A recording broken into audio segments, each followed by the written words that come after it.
From WNPR, I'm John Dankosky, and this is The Wheelhouse. Thousands take to the streets in downtown Boston as far as the eye can see, holding signs advocating against white supremacy. President Trump's chief strategist, Steve Bannon, is now out. If the Secret Service cannot pay these agents for the rest of the year because of this budget going over the top, what do they do? It's an admission from him that his instinct was wrong, that he wanted to pull U.S. troops out.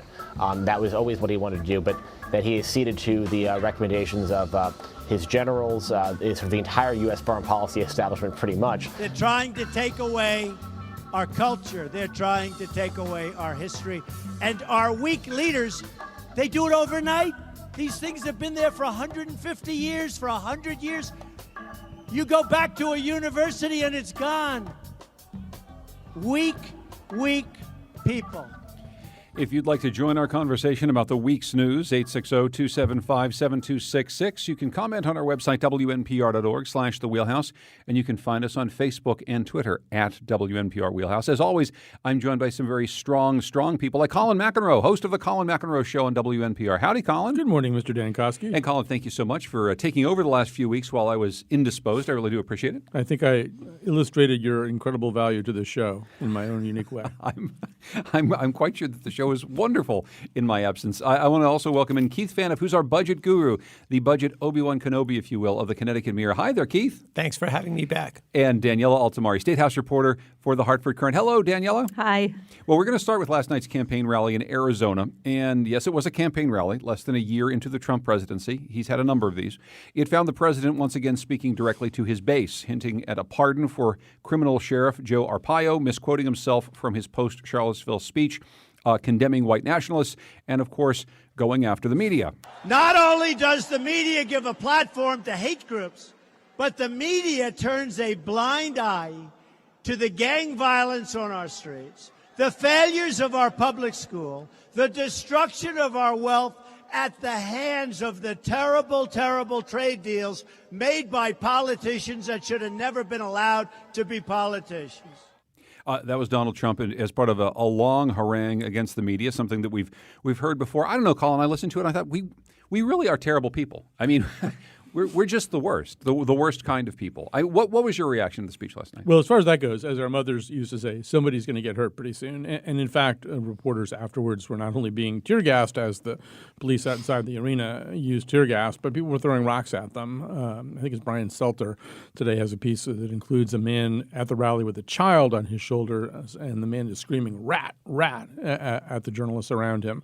This is something we saw at the rallies during 2016 and 2015, but he's president now, so when the actual president incites, and I would say he's very, very close at moments in that speech to inciting violence against the media. That's really, it was bad enough when a popular candidate did that, but it's kind of scary when the president does that. There were many things that were scary last night about this speech, although in many respects it was a digressive speech with only one theme.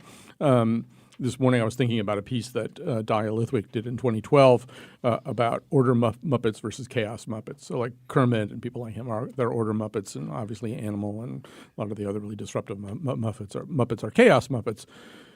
And Trump is neither. He's Miss Piggy. He is somebody whose ego and his need for approbation crowds out everything else. And all of what that speech was a speech about Donald Trump. It wasn't really about much of anybody else. The speech, the section about how he's being mistreated by the press, which was this huge advertisement for himself.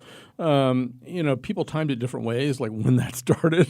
It's a 72-minute speech. He spent somewhere between 16 and 25 minutes on that whole question of whether he's being covered correctly by the press.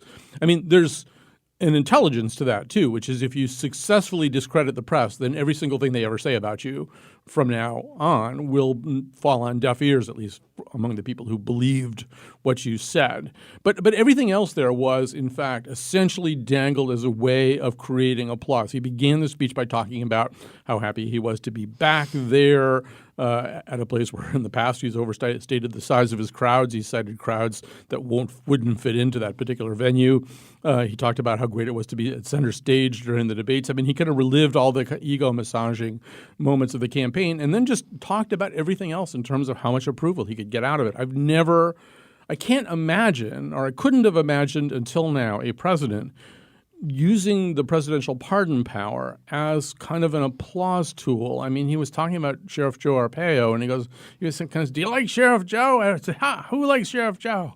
Well, I just want to say Sheriff Joe's going to be okay. He's not going to have any problems. If you know what I mean. It was kind of like, well, that's the presidential pardon power. That's not something that you would necessarily use to court the approval of a crowd. But this whole thing, and forgive me for this particular terminology, but it just seemed like a 72-minute exercise in this discursive public masturbation. It was entirely about the fact that he had been forced by his aides to submerge his ego like a day ago and give a coherent Afghanistan speech, and his revenge was going to be this. He was going to talk about himself for 72 minutes. And in a moment, we're going to talk about the differences heard in that Afghanistan speech and how, in many ways, the people who he was speaking to last night, the base, didn't like an awful lot about what they heard in that Afghanistan speech. But just back to this point, Colin, about how scared anyone might be about Donald Trump going on as he did last night in a campaign rally.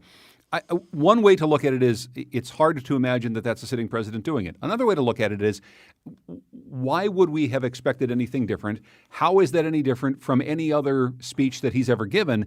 It almost seems as though this isn't a new milestone as much as a continuation of a very, very long theme that started maybe around 2012, 2013 when he started thinking about running for president the first time.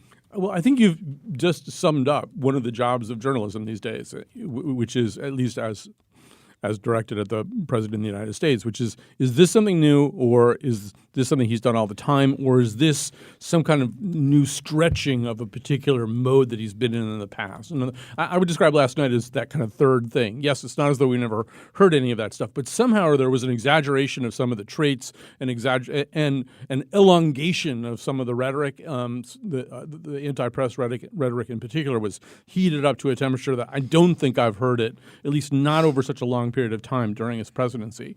But I don't know. Maybe it's what I ate or something. Who knows? It struck me as scarier than usual. Daniela, your response to what you heard last night, also in the context of everything else that's been going on around the nation over the course of this last week, we seem to, throughout the course of the summer, as we know in the news media, we often get to take the summer off, right? It's slow. We don't worry about things. And now every single week is another just torrent of news coming out.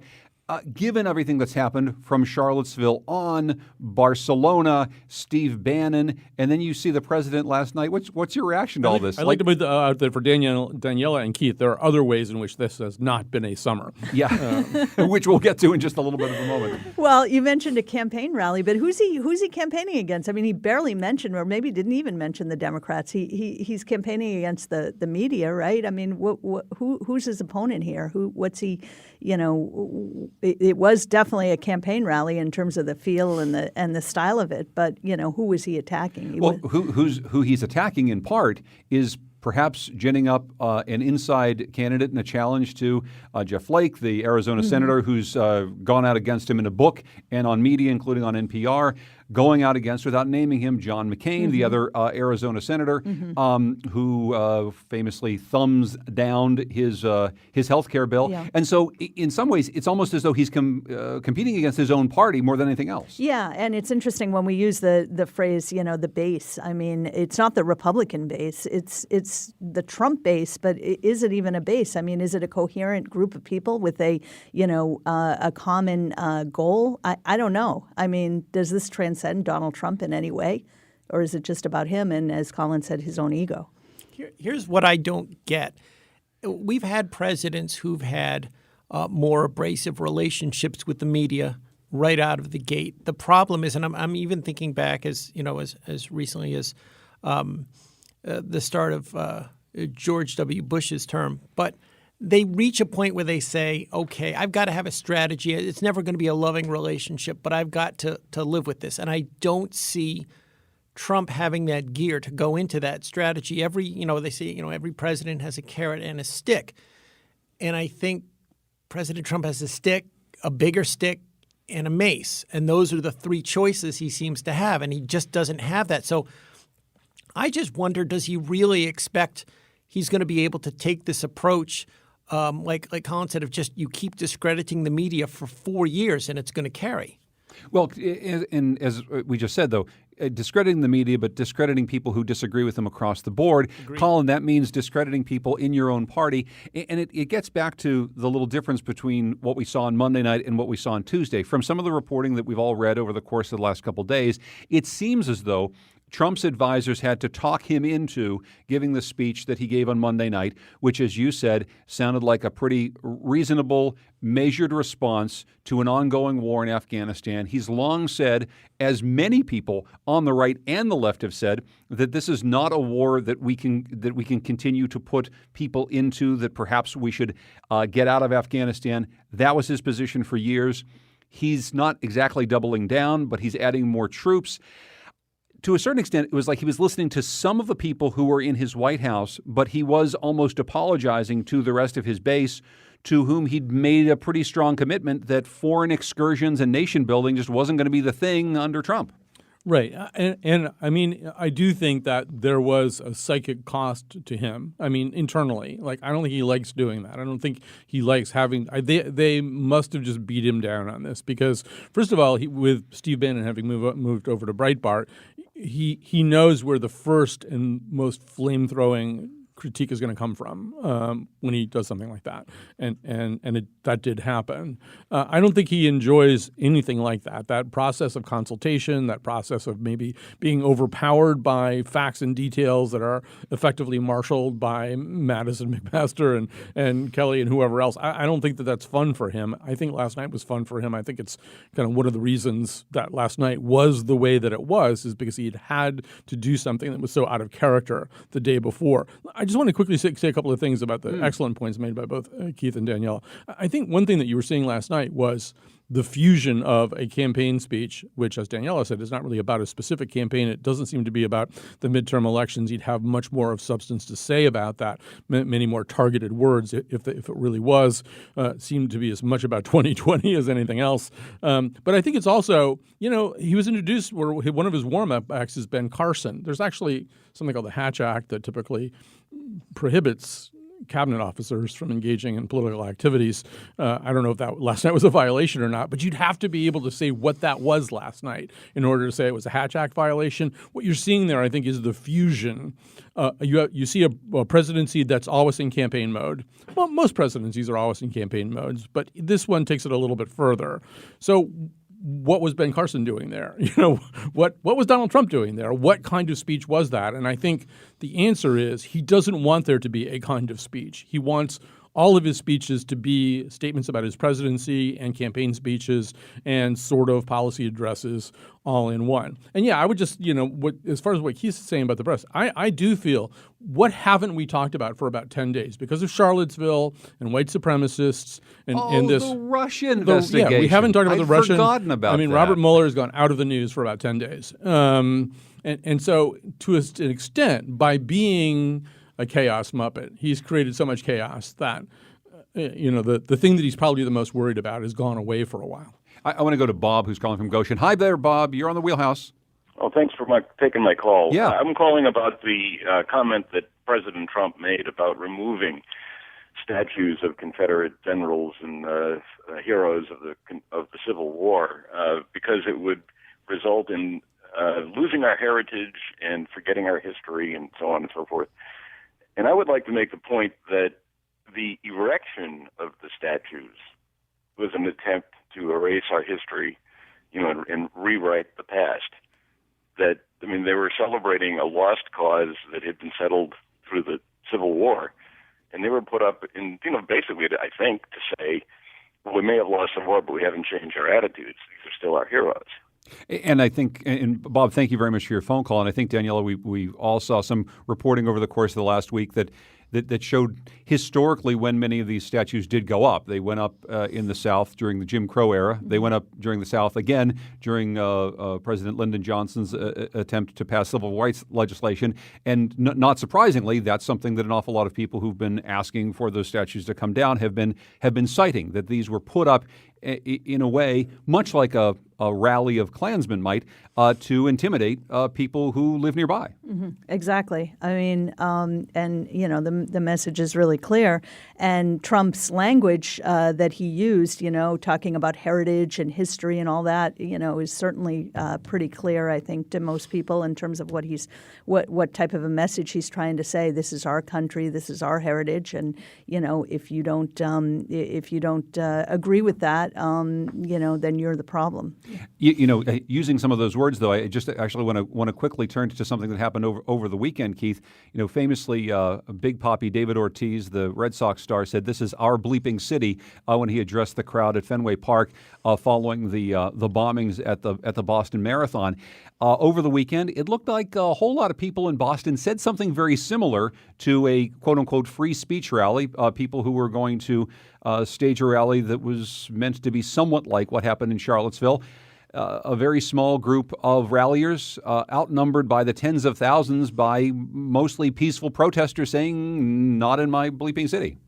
I think you're going to see that. I go back to the point that was just raised about the Confederate statute, the Confederate flag. And it always drives me crazy when some people will say, well, how come we didn't hear complaints about them before? How come they weren't? And it almost reminds me of this situation with domestic violence. We had a lot of changes in the laws in the 1970s and 1980s that required police to report more, to record more incidents, and to respond to them. So did domestic violence not exist before the 70s and 80s, or was nobody allowed to speak out about it? And I think that's what happened with these statues and with these other things, is that for a long time, as you point out, when they were put out as a form of intimidation, and the people who did speak up were ignored or retaliated against, or they just kept quiet about it. And I think now I'm kind of shifting all this back into what's going on in Boston. We just in society now are not so afraid to speak up. And it's not that this is something new. It's just it's something that's not tolerated in the way it was in the past. Yeah, interesting, Colin. I just love your take on what happened in Boston, because I think it was not what was expected to happen. The rally that was planned was very much smaller. The number of counter-protesters who came out was very much larger. There was some interesting words coming out of the mayor's office, out of the police commissioner's office as well, that seemed to suggest that type of speech, the hate speech that we saw in Charlotte, is just not welcome in Boston, which is something that's unusual, interesting, and maybe a little different than what we usually hear out of civic leaders, who will at least want to allow people to speak, but allow things to be civil whenever there's protests. Yeah, so a lot of things going on here. Of course, Boston at times has had the opposite reputation, particularly in the world of sports.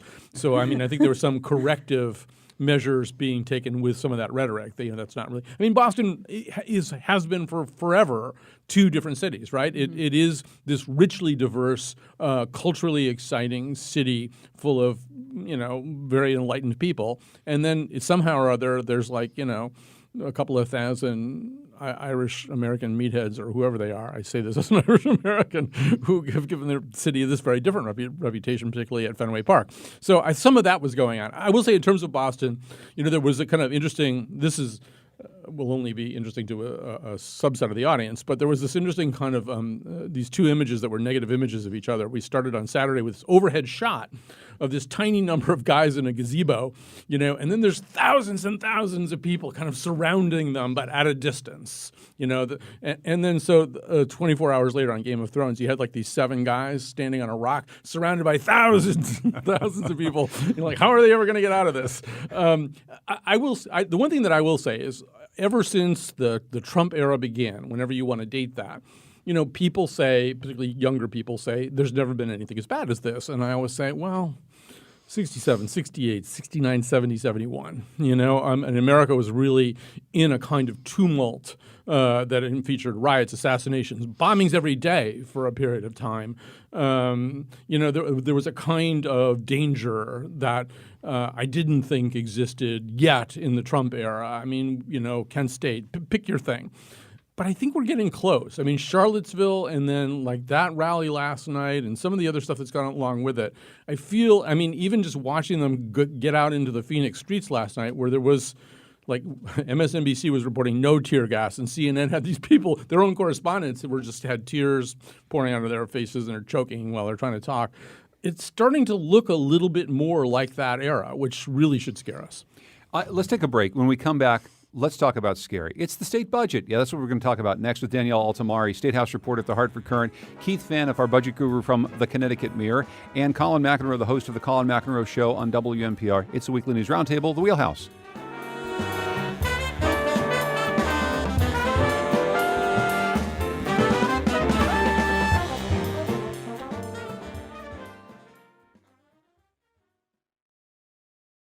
This is The Wheelhouse. I'm John Dankosky. We're talking about the week's news with Daniela Altamari, State House reporter at the Hartford Courant, Keith Phaneuf, who covers the budget for the Connecticut Mirror, and our own Colin McEnroe, who hosts the Colin McEnroe Show here on WNPR. Hey, Colin, what's on your show? We're working on a show today about cars of the future, and we're getting a little bit away from autonomous cars. What if autonomous cars don't happen? Then what does the future car look like? We're going to give you an update on jetpacks from a guy who's tested a lot of different jetpacks and is still alive.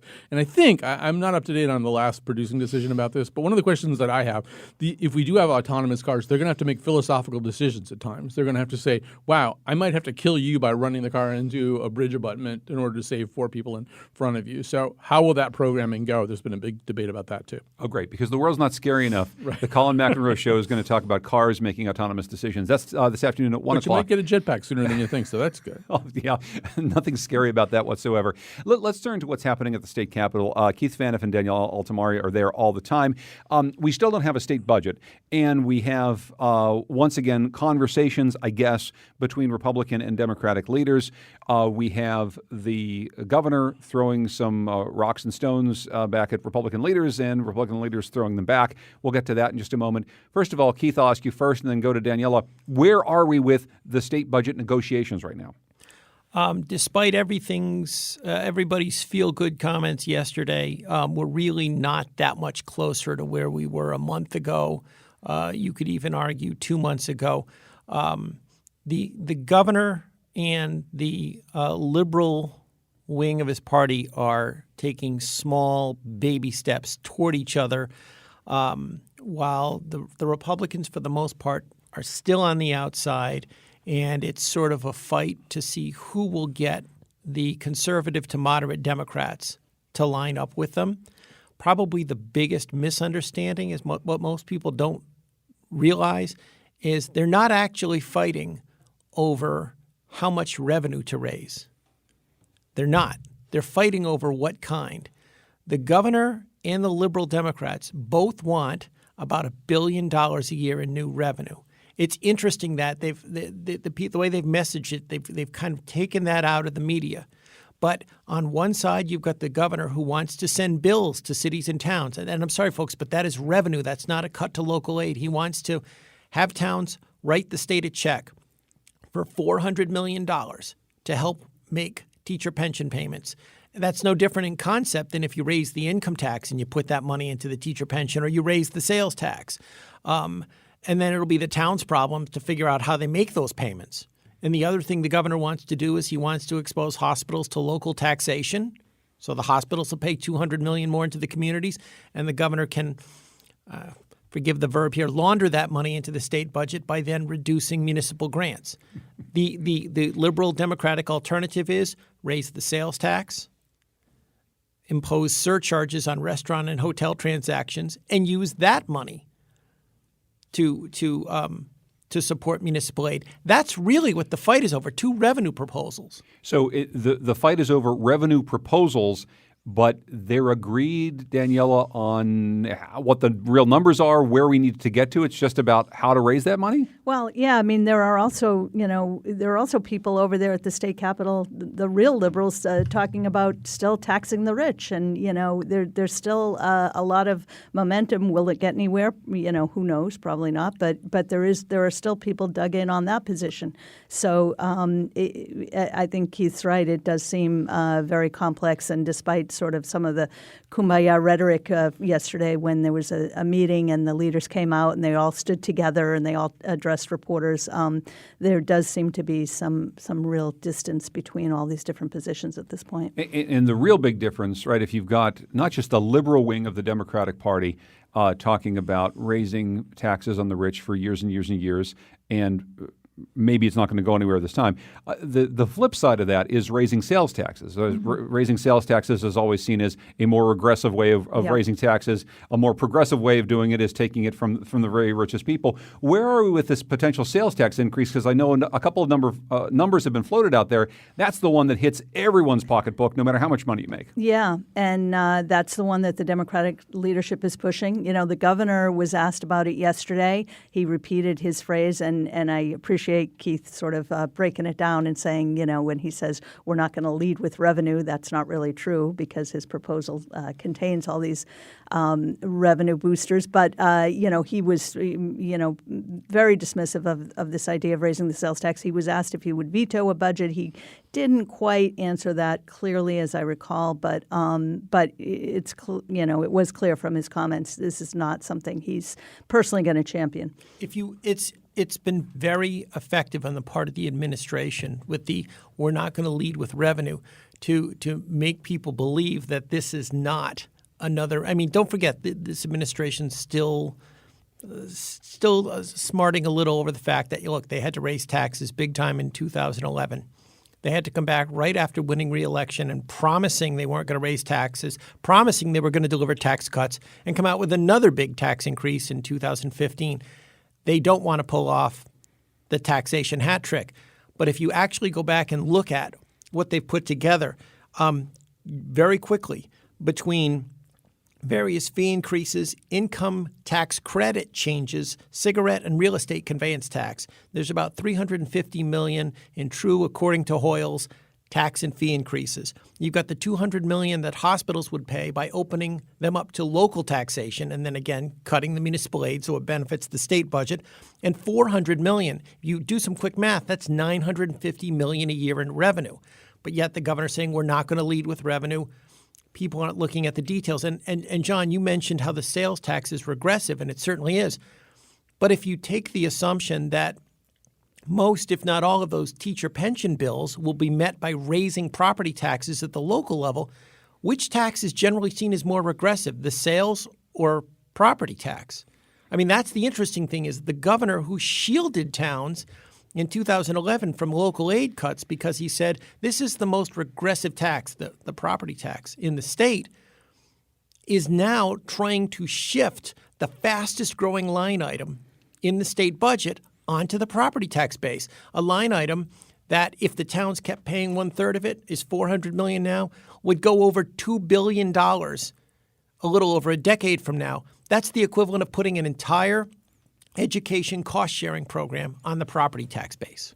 You know, I wish we had an intern who had some time to do this, but I'm pretty sure there was like months ago on this show, I asked Keith, what are they really going to do? And Keith, in a kind of wearier tone than he typically does, said, well, they're probably going to – and I think what they're going to do is everything that you just said, that you said back then. Because I think you led with sales tax that day. You said – Did I lead with taxes? I think you might have said that, probably something with the sales tax. Somebody has to. And my guess – I mean, here's where they are to my eyes. I don't have the kind of immersion that Danielle and Keith do. But, I mean, it is sort of like he asked everybody that he knew to empty out their pockets, right? And the pile of money isn't big enough.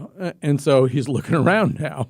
And there aren't that many places to look. And one of the reasons he's adopted this somewhat combative tone with the towns, which is typically not a good idea. And, you know, his wording, at one point he sort of said, in order to make this, you know, a desirable place to come and live and stuff like that, which – I mean, his wording about towns and cities in the past have been, well, like Bridgeport needs this money. You know, there's like kids who it's different now. He's talking about it in a different way, and I'm not quite sure what that means psychologically. But clearly, he's got to get money. There aren't that many places he can get it from. My guess is that the sales tax is going to go up. It's probably going to go up at that 0.5 rate, and people are going to kick and scream. But I mean, I think you're right, Keith, that to do the other thing, to push it back towards the property tax, I mean, even though politically people might not figure that out or digest it for a year or two until they realize what really happened, that just seems so wrong. Well, the governor's never really said why he went from, in his first term, being sort of the patron saint of guarding against property tax increases to wanting to make the property tax basically the workhorse to handle Connecticut's unfunded liabilities, its pension debt, for another decade. That's a tremendous shift in policy, and his answer has just been new economic reality, which is not new. Can I just point out that Bill Curry is the patron saint of guarding against property taxes? I mean, I'll take your word. The Catholic Church has spoken on that, actually. They are very clear. There was a papal bull. I mean, Colin's right. His rhetoric, to the town leaders was kind of like, forget it, you guys. You guys have, been, held harmless, whatever that phrase means. You've had your budgets protected for a long time. It's not going to happen anymore. We've made the tough changes in the state. You guys need to make the tough changes. Now, some of the towns obviously have done that. Many towns have, struck the kind of agreements with their municipal employees that the state has begun to do with state workers, but there was a real impatience with him, and I don't know if it's just that the towns have been, up at the Capitol too much complaining or what, but he really, didn't you find that, Keith, that he really seemed to sort of, basically say, quit your whining, municipal leaders. There are a lot of needs here in the state, and you guys, have been grown accustomed to having it your way for a long time, and that's not going to be that way anymore. Where was the economic redistribution of local aid in 2011? There was no effort to shift the money around at that point. And when you look at the places we've hit, I mean, there are income tax increases in the governor's budget. It's just we do them by changing credits for the middle class and the working poor. And that still raises about $150 million. A lot of these, though, are aimed at low-profile things so that it takes out of the history books. That was the third major increase centered on income and sales tax rates. A lot of this looks like it's assembled in ways so that the defining factor was tax increases that don't look like tax increases. I want to actually get to a point that people who don't watch the Capitol as closely, certainly, as the people in this room do. I don't watch the Capitol anywhere near as closely as Danielle and Keith and Colin do. But I will say that there's another thing at play right now, which is all of the conversations we're having about what's in the governor's budget or a Democratic budget or what the Republicans want to do and negotiating over passing a new state budget, that's happening. And on this kind of parallel track, the state is being run under executive order. And there's a bit of a dispute between Senate Republican leader Len Fasano, who's been questioning the legality of the governor's executive order, Governor Malloy announcing that towns are getting no funding under the education cost-sharing grant, a number of towns. This is a little bit of an interview that Record Journal podcast host Mike Savino had with Governor Malloy talking about Len Fasano, the Senate Republican leader. Listen, I'm amazed when you consider how much cake Len Fasano eats and has too, that he's not heavier than he is. I mean, this is a guy who's sits in the cheap seats and throws shots and gets nothing done. Right? Name the last budget he voted for. Republican or Democrat governor, name the last budget he voted for. He hasn't. Probably before I was governing the Capitol. Yeah. So, it's real easy to do it. And by the way, why don't you do your job? Why are we talking about a bipartisan budget? Get over yourself. Come to the table. He's not. And he hasn't, he pretends he's put a budget on the table that's balanced. It's bogus. It breaks the law. He's saying, well, perhaps the governor's not doing the right thing through executive order. Stop me. Pass a budget. Well, there's a lot of things to say here. I just, on a somewhat lighthearted wouldn't be the right word, but on a whimsical note, right now the Discovery Channel is doing this terrific thing about the hunt for the Unabomber. And one of the ways they caught the Unabomber was that he had used the phrase, eat your cake and have it too, instead of have your cake and eat it too. And I noticed that Governor Malloy, in a kind of mangled way, does the Unabomber sequence there. So, although he kind of, syntactically, it didn't really flow all that well. But other than that, I just feel like the sniping is incredibly counterproductive. And in a way, this symptom is the disease, right? Why are we where we are right now? Well, because the political numbers got close enough in the two houses, so it was harder to pass a dispositive budget. It was harder to ram something through. The next thing that could have happened would have been the so-called mini budget, a budget budget that would have at least created some rules for a financial quarter, which I think they should. I said at the time they should do that just for all these nonprofits in the town, just so there can be some rule book for doing all this. So because of that failure, which Len Fasano, who I basically like, and who is, by the way, I believe officially taken himself out of the gubernatorial race in 2018, so that's not what this is. I mean, I'm inclined to believe him. He's still part of this problem, right? He's part of the problem. Malloy's part of the problem. The Democrats in the General Assembly are part of the problem. They haven't been able to collaborate even enough to trickle a little bit of a rule book into this baseball game. So when you hear that kind of sniping and that kind of rhetoric, and there's going to be, well, he started it, and I think all of them just have to get past that. Right now, they deeply need to collaborate. They're in horrible dysfunction, and it's as a result of all of this kind of, nonsense. Well, and there's two things I'd like our Capitol reporters to comment on. One is the sniping and dysfunction, which is evident there. And the other piece is, what's the impact of running the government under executive order right now and what we're actually seeing? Who is to take what? This is very exciting. Well, on the executive order, I mean, it's really a blunt tool that doesn't allow for a lot of, there's no budget, there's no ECS formula, education funding formula, there's no, so there, like Colin said, there's no rule book. So there's certain things the governor can touch, and there's certain things he can't. His aides have pointed out he didn't go the Chris Christie route. He didn't close the beaches. He didn't do a lot of things that other states that have found themselves in similar predicaments, their chief executives have done.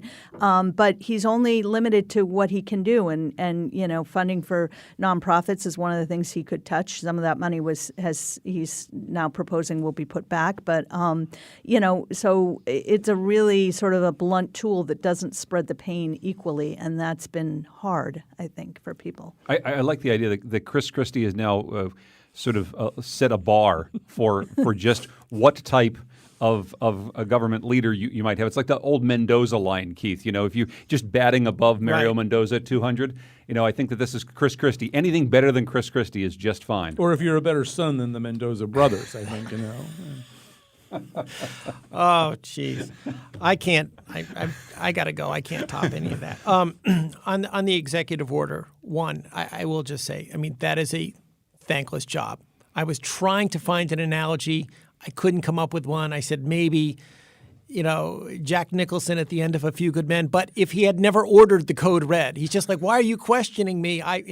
The governor has to try to spread way too little butter over way too much bread. I mean, this is a budget that if you ran it under last year's programs would run anywhere from 1.6 to 2.3 billion in the red. So there's no way you can do this by executive order and not tick off everybody.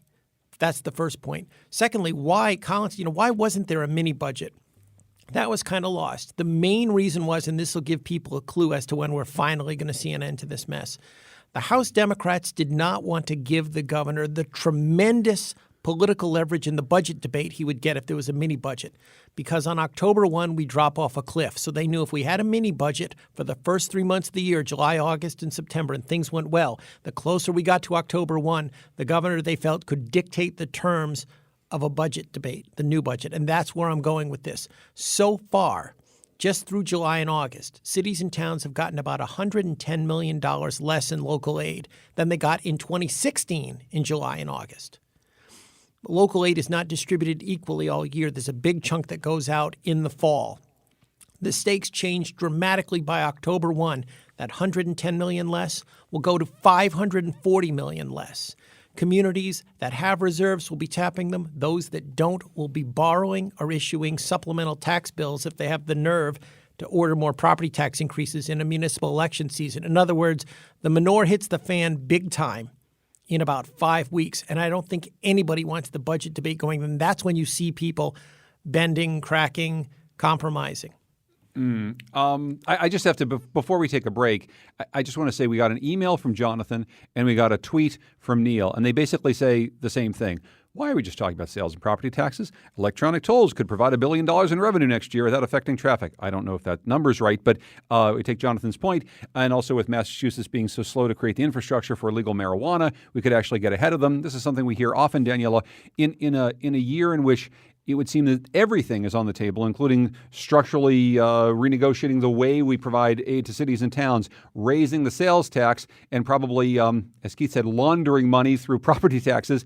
We're not talking about raising money through tolls anytime soon. We're not talking about raising money through marijuana. Well, we may not be talking about it right here at this moment, but certainly there are, again, the liberal faction, especially in the House Democrats, the sort of left side of that caucus is definitely talking about those things, especially marijuana. They've been talking about it for, years now and are continuing to talk about it. That's, how soon that money will come in. Who knows? They, initially the estimates were extremely rosy and probably not accurate, but it's an untapped pool of money that people see. A best case reality check, Keith, on both things, right? So if people say we can raise taxes by legalizing marijuana, we can raise taxes by putting tolls up, I mean, what do the numbers actually look like and when? Marijuana, you're probably looking at 100 million, maybe 150. I don't think best case you're going to see that probably very likely after the election. Same thing with tolls. Not that much of a rush on tolls, but there's probably a 2 to 3 year ramp up on those. All that money would go into the transportation fund. All of that will absolutely have to come after the election because our debt costs explode again. None of what we're talking about now stabilizes anything. And whoever the next governor is has to deal with a big problem. We'll be doing this every 2 years through the early 2030s. Right. First of all, I'd just say I looked it up with the Menendez brothers, so my apologies to any brothers named Mendoza. Lyle and Eric are forgiving. So I think these are two different things, and I think it's a mistake to lump them in together. To me, the toll thing's kind of a no-brainer. We should do it. Keith's right, though. This is sort of a bigger version of the patches that we do, right? It isn't the structural fix that we'll probably never get, but it's a big patch as opposed to a little patch. It's a new stream of revenue, and it's probably significant. We should have done it. I think it's irresponsible of them not to have done it. I also think it would be irresponsible, kind of borderline immoral, to do marijuana strictly as a revenue measure. Marijuana is a big policy change. There's a lot of things to go with it, the area of law enforcement, public health questions. There's a lot of things that need to be answered about marijuana. And you don't make that change just to get the money. You make that change ultimately because you've looked at all those variables and you've decided it's a net plus to do it this way. Not just in money, but in terms of the good of the society. This is not a decision you make about money. Colin McEnroe hosts the Colin McEnroe Show on WNPR. Keith Phaneuf is the budget guru from the Connecticut Mirror. Danielle Altamari covers the State House for the Hartford Courant. We're going to come back in just a moment here in the Wheelhouse.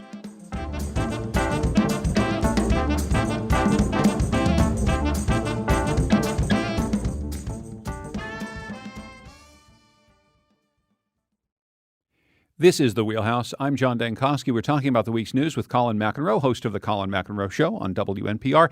Keith Phaneuf from the Connecticut Mirror. Danielle Altamari from the Hartford Courant. We were talking about what's happening or not happening at the state capitol. Of course, during a year in which there's a very difficult budget battle going on, maybe some of the politics of who's going to be the next governor get put aside. We heard that Denise Merrill, somewhat surprisingly, I suppose, to some, said that she's going to run once again for her role as Secretary of State. I don't know, Keith and Daniela, what are we hearing out of the state capitol in terms of all of these candidates who've lined up saying, I want to be governor or I want to have some statewide office right now? It does seem to be pretty quiet. I think part of the reason it's quiet is because there really isn't much you can say that's positive. At least if you're going to weigh in on the big news of the day on the budget. I mean, Mark Boughton made a statement that he thought he could phase out get rid of the state income tax. It got a little bit of attention because if you had to read the fine print, he said he could do it over 10 years. That still wouldn't be enough time. He certainly hasn't laid out any plan to do it. Nobody wants to weigh in because if they do, basically they have to be ready to answer the question, what are you going to do over the next decade and a half when, Connecticut's problem gets 3-4 times worse than it is now? Daniela? Yeah, and why would you possibly want that job? I mean, that's really what, all of us should be asking them. I mean, it's talk about tough decisions as Keith just laid out. It's going to be, it's going to be hell in a lot of ways. But Yeah. many people want it, so Many people want it, but it's interesting, I suppose, that now when you have the sniping back and forth, Colin, maybe people want to lay out of this, but it's also maybe a time to actually make some policy proposals, to actually say, hey, if I was there, here's what I'd do. Oh, why start now? Yeah, I mean, I that's one of the reasons I believe Len Fasano when he says he's not a candidate in 2018. I think he knows it's a bad job. I think policy proposals. I think it's early for there to be policy proposals. I think right now there's a lot of jockeying for position and raising money. One of the things that I'm going to watch this time that intrigues me now that we've settled into the so-called citizen election program. One of the things that I think is different is there's a lot of people who are sort of trial ballooning governors' races. In the past, many of them have done that with the idea of negotiating, maybe at the time of convention, for some other spot on the ticket. If Kevin Lembo runs, for example, there'll be a new comptroller of Connecticut. And I think that's less likely now. I don't know what the other panelists think. I think that's going to be less of a trope these days simply because you have to raise so much money to be in the conversation. In other words, to qualify for CEP, you have to do so much work. So to qualify for CEP at the gubernatorial level, by the time you've done that, I don't think you're in any frame of mind to say, well, what I really want to be is comptroller, or I'd love to be your running mate as lieutenant governor. I mean, you just killed yourself getting that money. That money's not easy to raise. Everybody finds it hard. So I sort of assume that anybody who says they're running for governor right now, they really mean it, because you wouldn't do this if you didn't. And I still say don't rule out some people who will be running more than just a gadfly type campaign who opt not to take public money. I think there are some people, I'm not saying that necessarily that strategy is going to pay off, but I think some people are going to look at how difficult it is. I mean, Mark Boughton couldn't make the cut the last time. He wasn't able to raise enough in his bid for governor 4 years ago. I think a lot of people are going to consider trying it without the public money. I think you're right. I think you're right that they'll at least look at it. The question is, what do your donors, your potential donors outside the CEP say to you? Because you go to them and say, I'm not going to do this thing. And they go, really? So we have to give you money because you won't do this thing where you just get the money? It's a harder sell to a donor, I think. Well, of course, and there's at least one would-be candidate who wants to raise the money through the CEP, having a little trouble getting it through the courts. Joe Ganim, the mayor of Bridgeport, is still thinking about this, but I think is facing a little bit of a court battle. One of the things that was what was interesting, as I mentioned, Denise Merrill deciding she is going to run for another term as Secretary of the State. Matt Lesser, who is a Democratic representative, had sort of put himself out there as someone who is angling for that position. And it's sort of this awkward point now where I suppose he has to go back into the shadows. Yeah, I mean, there's always that dance. We're all sort of still waiting to see what Lieutenant Governor Nancy Wyman will do, if she is going to run or not. I think most people are thinking she probably won't, but we don't really know. And it is getting late, and there are a lot of Democrats in the field who have said if she runs, they won't. Jonathan Harris, Kevin Lembo. I mean, there are a bunch of people who just, will step aside. So it does create this sort of awkward situation. And everything goes back to the budget. In 2 months, we're going to test the revenues again. And do not rule out the possibility that in November things could get worse. That could, if something needs to, help the lieutenant governor make up her mind, or someone else who's on the fence, it might be just going back to what Daniela said. Why do I really want to do this? The night is dark and full of terrors. One of the terrors is the Secretary of State primary. Those of us who survived the Bysowitz-Skalatar primary never want to see that happen again. However, there wasn't a sitting Secretary of State at the time, so I think that's not going to happen this time. There actually is some woman in Woodbridge who I think is declared for Secretary of State. But I just want to leave our program with this, Colin, with about a minute and a half left. There's always been this sort of weird tension between what we call the Trump base, people who are widely seen as, sort of white working class folks who feel as though they're not getting a fair shake, and the fact that Trump himself and many of the people who he surrounds himself with embody a sort of lifestyles of the rich and famous lifestyle. What happened this week with Louise Linton, the wife of Trump's Treasury Secretary Stephen Mnuchin, sort of points to that tension, I would think. She Instagrammed a picture of herself getting off a plane. She kind of tagged the items in her outfit, with what designers they came from. There was some pushback on Instagram, some comments talking about basically – and Louise Linton, just sort of put her in perspective, is sort of a grade C Scottish actress who now probably is famous enough to be in a Sharknado movie at some point, and probably will be, but wasn't before this. And it's kind of a Marie Antoinette moment. I mean, she really did kind of spit on these people who were criticizing her, saying that they just really weren't rich enough to be in a position to contribute to the government in a way that would enable them to legitimately criticize her. Another moment of tone deafness. In a week full of ugly things, it was one of the uglier ones. Colin McEnroe, host of the Colin McEnroe Show on WNPR. Thanks so much, Colin. Thank you. Thanks to Keith Phaneuf, who covers the budget for the Connecticut Mirror. Thank you, Keith. Thank you. And thanks to Daniela Altamari, who covers the State House for the Hartford Courant. Thank you, Daniela. Thanks. Thanks to the cameras of CTN, the Connecticut Network, to Katie Tolarski and Kion Wolf for producing our program today. I'm John Dankosky. This is The Wheelhouse.